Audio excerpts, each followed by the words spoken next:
Hola, estamos felices de poder saludarte y decirte que Cristo te ama. Hoy es un gran día para dar gracias a nuestro Señor, porque su amor y bondad es para siempre a los que le aman. Esperamos que este devocional sea de bendición para tu vida y puedas crecer cada día más en el conocimiento de las Escrituras. Gracias por oírnos, deseamos que tengas un día bendecido. Y recuerda, tenemos vida nueva en Cristo. Hola iglesia, buenos días. Gracias por ser fieles y estar ahí una vez más, una cita con Jesús. Vamos a orar. Padre, yo te doy gracias por este nuevo día que nos regalas. Gracias porque tu palabra es la que va abriéndonos un camino, es la que nos va trazando una línea en el caminar contigo. Gracias Señor porque a ti te ha placido revelarnos tu palabra. Y gracias Señor porque cuando aplicamos tu palabra, Señor, nuestra vida se edifica, nuestra vida encuentra el sentido cuando te creemos a ti, cuando aplicamos tu palabra, Señor, encontramos ese sentido, que es el camino, que es la verdad y que nos lleva a una vida y a una vida desde esta tierra que podamos lograr vivir en santidad para la gloria tuya. Obra con tu poder hoy, Padre. Por favor, te pedimos, revélanos tu palabra, esa enseñanza que edifica nuestras almas para este día y hacia la eternidad. En el nombre de Jesús, amén y amén. Bueno, iglesia, recuerden que estamos estudiando el Evangelio de Mateo y hoy nos corresponde trabajar Mateo 24 del versículo 15 al 22 y leo para ustedes en el nombre de Jesús. Así que cuando vean en el lugar santo el horrible sacrilegio del que habló el profeta Daniel, el que lee, que lo entienda. Los que estén en Judea, huyan a las montañas. El que esté en la azotea, no baje a llevarse nada de su casa. Y el que esté en el campo, no regrese para buscar su capa. Qué terrible será en aquellos días para los que estén embarazadas o amamantando. Oren para que su vida no suceda en invierno ni en sábado, porque habrá una gran tribulación, como no la ha habido desde el principio del mundo hasta ahora, ni la habrá jamás. Si no se acortaran esos días, nadie sobreviviría, pero por causa de sus elegidos se acortarán. Bueno, mi iglesia, este texto bíblico del que está hablando del Señor Jesús, tiene que ver, es precisamente para el pueblo de Israel, para aquella población de judíos que existían en la época. Y tiene que ver con el trato de Dios para con los impíos. ¿Quiénes son los impíos? Aquellos que negaron a Jesucristo, aquellos que no creen en Jesucristo como el Hijo de Dios, aquellos que no creen en Dios. Y para con su pueblo de Israel, que aún creyendo en Dios, negaron a Jesucristo, es decir, dijeron que Jesucristo no era el Hijo de Dios. Entonces esta palabra nos habla de un juicio de Dios para los impíos y un trato de Dios para con su pueblo Israel. Ahora, César, y para nosotros que somos su iglesia, el Señor nos habla en Primera de Tesalonicenses, el capítulo 4, y vamos a leer desde el versículo 13, y le voy a hablar, les voy a leer, dice la venida del Señor. Hermanos, recuerden, Primera de Tesalonicenses, capítulo 4, desde el versículo 13, vamos a leer. Hermanos, no queremos que ignoren lo que va a pasar con los que ya han muerto, para que no se entristezcan como esos otros que no tienen esperanza, o sea, los que no creen en Dios. ¿Acaso no creemos que Jesús murió y resucitó? Jesús es un Dios, es Dios, recuerden, pero es un Dios vivo. Jesús, el Hijo del Padre. Recuerden que Dios es Dios Padre, Dios Hijo y Dios Espíritu Santo. Jesús es Dios, pero Jesús no es el Padre. El Padre es Dios, pero no es Jesús. El Espíritu Santo es Dios, pero no es Jesús y no es el Padre. Tres personas diferentes y un Dios verdadero. Pero el punto acá es, recuerden, Cristo está sentado a la derecha del Dios Padre. Es un Dios de vivos, no de muertos. Por eso nosotros hoy día somos vivos espiritualmente hablando. ¿Por qué? Porque le reconocimos a Dios nuestra condición de pecadores. Él nos regaló ese arrepentimiento y nosotros confesamos nuestros pecados. Él que es fiel y justo, Él nos perdona y borra toda nuestra maldad y empieza a trabajar en nosotros, y por eso es que estamos en estas citas con Jesús. No habría otra manera si no es por el obrar de la persona del Espíritu Santo hoy en día en nosotros, y mediante su palabra nos enseña y nos cuenta quién es Jesús, quién es Dios, quién es el Padre. Y el mismo Señor Jesús dice, quien me conoce a mí, conoce a mi Padre. Y hemos ido conociendo a Jesús mediante la palabra de Dios precisamente, y el Espíritu Santo nos va revelando y nos va mostrando y nos va enseñando, y Él es quien nos convenció de pecado y ahora nos convence de juicio, nos enseña todas estas cosas. Y recuerden que un justo es aquel que se ajusta a la palabra de Dios. En la ley, en este trato que el Señor empieza a tener en Mateo 24:15 con los impíos y con la iglesia, en este trato Dios está hablándole a su pueblo de Israel, pero para nosotros, para la iglesia, nos regala esta palabra y dice, así también Dios resucitará con Jesús a los que han muerto en unión con Él. Los muertos en Cristo resucitarán.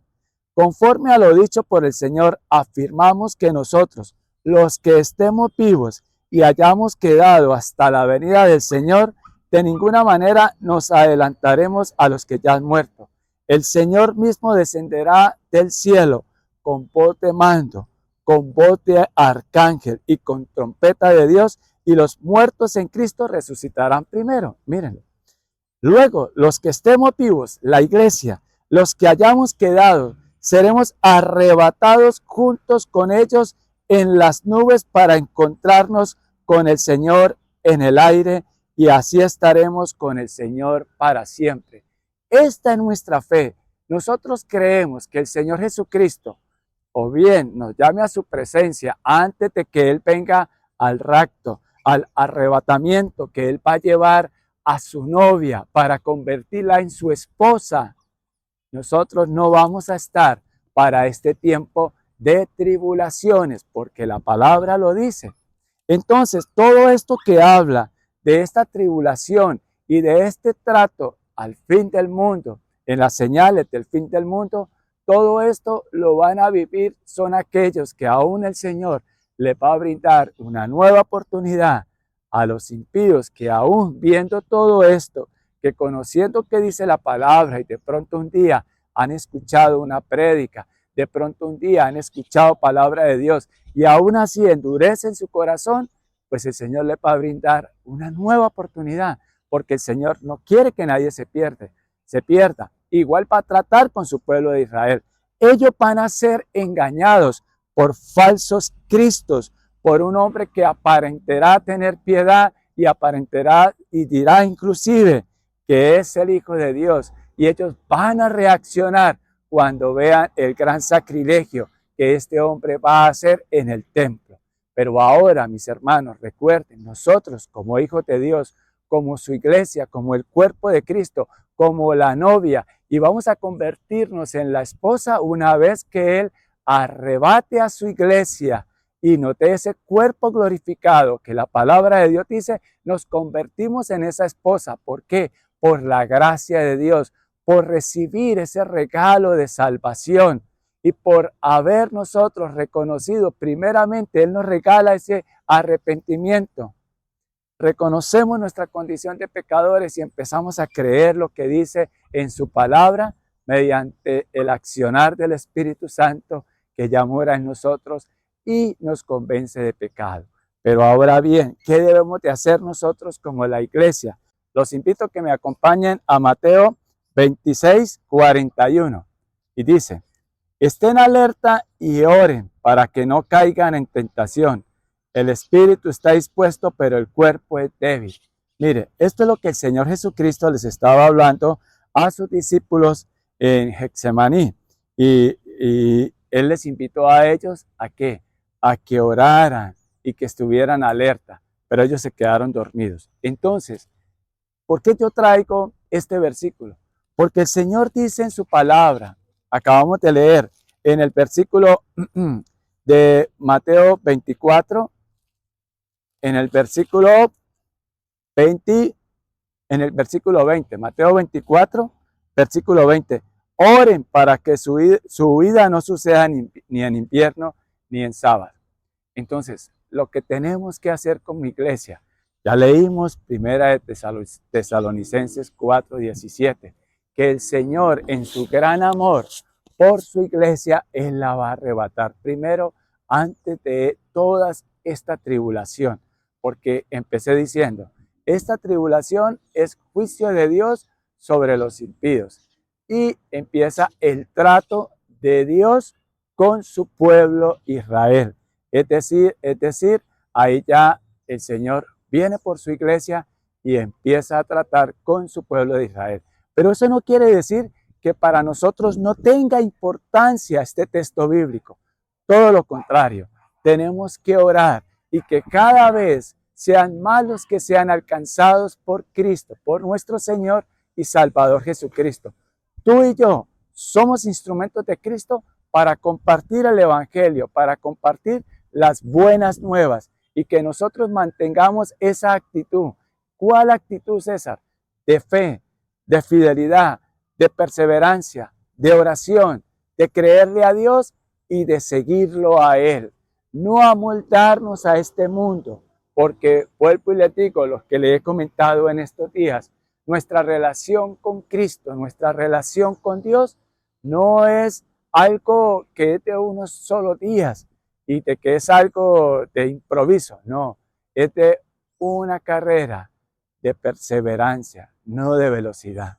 Y que nos mantengamos firmes en esa fe implica que hagamos de Cristo nuestro Señor, que Él gobierne nuestra vida y que el altar de Cristo esté en nuestros corazones, porque en la gracia ya el altar, la iglesia, el altar debe ser Cristo en cada corazón de nosotros, porque Él va a venir por su iglesia, por los que en su ser interior, por la sangre del Cordero, que Él dio su sangre, y no es cualquier cordero como en la Pascua, cuando sacrificaron un cordero y en el dintel la sangre de ese cordero, no entró el ángel de la muerte a esas casas, allí cuando el Señor estaba liberando al pueblo hebreo, al pueblo de Dios, del yugo, de como los tenían como esclavos los egipcios.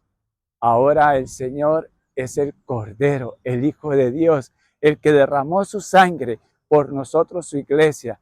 Si nosotros creemos que Jesucristo es mi Salvador, hagamos de Él primero mi Señor. Es decir, Él ordena y nosotros le obedecemos. Este es un buen tiempo para que le creamos a Dios y nos mantengamos firmes en fe, fidelidad, perseverancia y en oración por la iglesia y por todo aquel que el Señor quiera injertar y quiera agregar y que sean más los que sean salvos. Por eso debemos de compartir las buenas nuevas. Vamos a orar, iglesia. Padre, yo te doy gracias, Señor, porque solo en ti, Padre, tenemos vida. Gracias por la obra, Señor, por ese plan de salvación que tú ideaste para toda la humanidad, Señor, porque de tal manera amó Dios al mundo que dio a su Hijo unigénito para que todo aquel que crea en Él no se pierda y tenga vida, Señor. Oramos para que más personas sean, Señor, perdonados por ti y reciban ese regalo de salvación, pero que, Señor, hagamos de ti, mediante tu palabra, nuestra directriz, es decir, tú eres el Rey y nosotros, Señor, te obedecemos. Y oramos especialmente o inicialmente, Señor, por cada uno de todos nuestros integrantes de la familia, y que se unan como una iglesia al cuerpo de Cristo. Padre, y oramos por el cuerpo de Cristo, por la iglesia, para que no nos vendamos y no vendamos los principios, los valores que tú nos enseñas, Señor, por unas cuantas monedas, como lo hizo Judas, Padre. Que nos mantengamos firmes en este caminar contigo, aún en estos tiempos difíciles. Pero gracias porque sabemos que tú eres nuestro Rey y tú vienes a tu iglesia a llevar. En el nombre de Jesús, así lo creemos. Amén y amén. Iglesia, perseveremos en Cristo. Esperamos que la palabra haya sido de bendición para tu vida. Muchas gracias por oírnos. Te invitamos a nuestra congregación todos los domingos a las 10 de la mañana. El Señor Jesús les bendiga.